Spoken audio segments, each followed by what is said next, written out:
Assalamualaikum warahmatullahi wabarakatuh. Kali ini kelompok 1 akan membahas tentang asuransi syariah.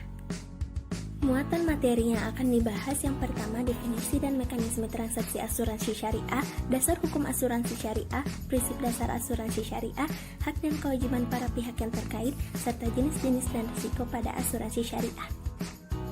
Perkenalkan, saya Aisyah Rahmi dan 4 pembicara kita selanjutnya yaitu Nurmaya Sari, Andi Alif Mustafa, Andi Jihan Fadila, dan yang terakhir Raizin Arkan.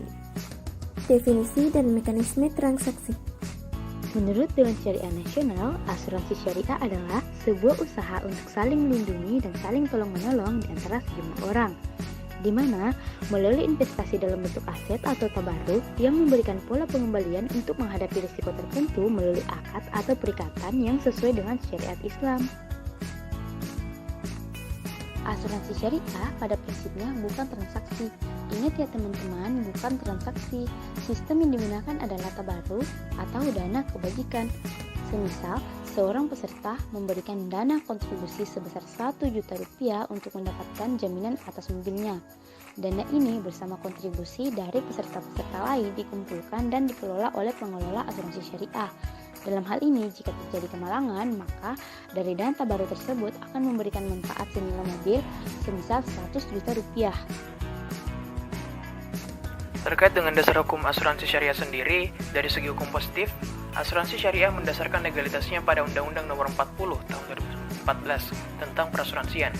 Namun untuk pedoman untuk menjalankan usaha asuransi syariah sendiri terdapat dalam Fatwa DSN MUI Nomor 21 Tahun 2001 tentang pedoman umum untuk menjalankan asuransi syariah.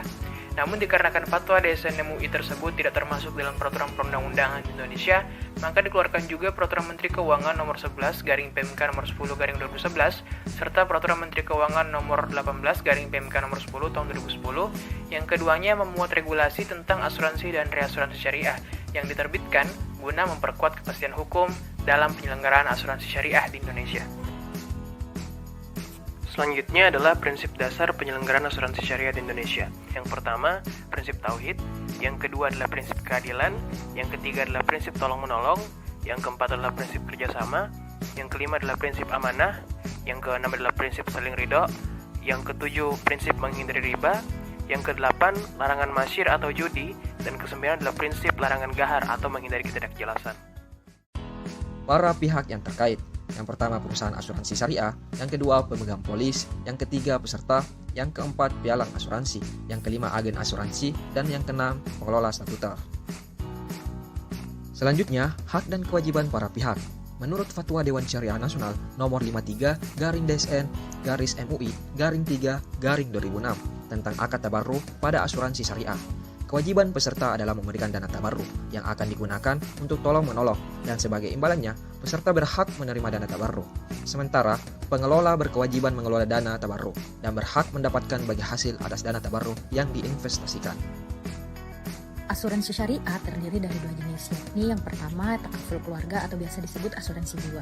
Bentuk asuransi syariah yang memberikan perlindungan dalam menghadapi musibah kematian dan kecelakaan terhadap peserta asuransi takaful.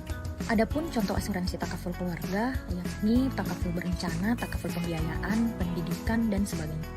Yang kedua, ada takaful umum atau biasa disebut asuransi kerugian. Bentuk asuransi syariah yang memberikan perlindungan finansial dalam menghadapi bencana ataupun kecelakaan atas harta benda milik peserta takaful. Nah, adapun contohnya seperti takaful kebakaran, takaful rekayasa, dan yang lainnya. Nah, ada juga beberapa risiko dari asuransi syariah. Yang pertama ada risiko murni atau risiko tanpa disengaja. Misalnya, risiko terjadi karena kecelakaan. Kemudian ada risiko spekulatif. Risiko terjadi karena disengaja. Misalnya risiko utang piutang.